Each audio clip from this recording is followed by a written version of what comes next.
warahmatullahi wabarakatuh. Selamat pagi. Perkenalkan, nama saya Nisa Atun Islamiyah, mahasiswa program studi pendidikan ekonomi Universitas Hamzanwadi. Kalian pernah nggak sih dengar di berita kalau ekonomi negara kita katanya tumbuh sekian persen, atau Indonesia masuk dalam kelompok ekonomi besar dunia? Nah, sebenarnya dari mana sih pemerintah tahu kalau ekonomi negara kita itu lagi sehat atau justru lagi lesu? Apakah dihitung dari banyaknya orang yang hobi flexing di media sosial? Tentu enggak dong. Jawabannya ada pada satu indikator penting yang disebut pendapatan nasional. Di video kali ini, mari bersama-sama kita bedah konsep ini secara simpel. Pertama, kita pahami dulu apa itu pendapatan nasional lewat analogi yang paling dekat sama kita, yaitu keluarga. Coba bayangkan, di dalam sebuah rumah, ayah bekerja dapat gaji, ibu punya usaha catering dapat untung, dan kakak kerja sampingan dapat upah. Kalau semua penghasilan anggota keluarga itu digabung dalam sebulan, totalnya disebut pendapatan keluarga. Betul? Nah, pendapatan nasional itu konsepnya mirip banget. Bedanya, skala yang dihitung adalah satu negara.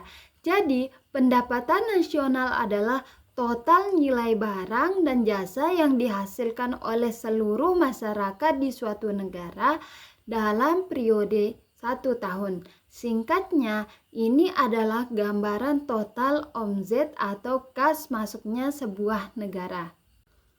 Terus mungkin ada yang bingung, ada yang nanya, Kak Nisa, repot banget sih harus menghitung semua pendapatan orang se-Indonesia. Manfaat buat kita apa? Wah, penting banget. Teman-teman, setidaknya ada 3 alasan utama kenapa negara harus menghitungnya. Yang pertama, mengukur tolak ukur kesejahteraan. Kita jadi tahu dari tahun ke tahun ekonomi kita ini makin maju atau malah mundur. Yang kedua, mengetahui struktur ekonomi. Kita bisa melihat sektor mana yang paling banyak menyumbang uang buat negara. Apakah sektor pertanian, industri, atau sektor digital? Yang ketiga, membandingkan dengan negara lain. Biar kita tahu posisi ekonomi Indonesia di tingkat dunia itu ada di mana. Dan yang paling penting, data ini dipakai pemerintah untuk menentukan kebijakan. Misalkan buat nentuin bantuan sosial atau pembangunan fasilitas umum. Lalu, gimana cara para ahli ekonomi menghitung angka yang super besar ini? Ada 3 yang bisa digunakan. Yang pertama, pendekatan produksi. Caranya dengan menjumlahkan nilai tambah dari seluruh barang dan jasa yang diproduksi oleh berbagai sektor ekonomi, dimulai dari pertanian sampai industri kreatif. Yang kedua, pendekatan pendapatan. Di sini yang dihitung adalah total balas jasa yang diterima oleh pemilik faktor produksi.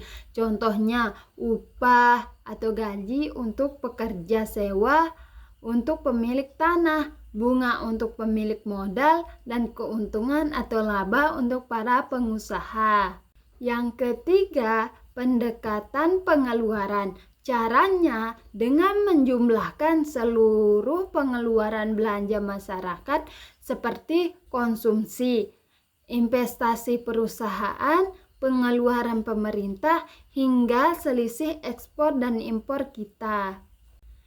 Itulah pemaparan materi mengenai pendapatan nasional. Mulai dari konsep dasar, manfaat hingga metode perhitungannya, belajar ekonomi membantu kita lebih peduli dan paham bagaimana roda perekonomian bangsa ini bergerak. Saya Nisa Atun Islamiyah dari Pendidikan Ekonomi Universitas Hamzanwadi pamit undur diri. Mohon maaf atas segala kekurangan dalam penyampaian materi ini. Terima kasih atas perhatiannya. Wassalamualaikum warahmatullahi wabarakatuh.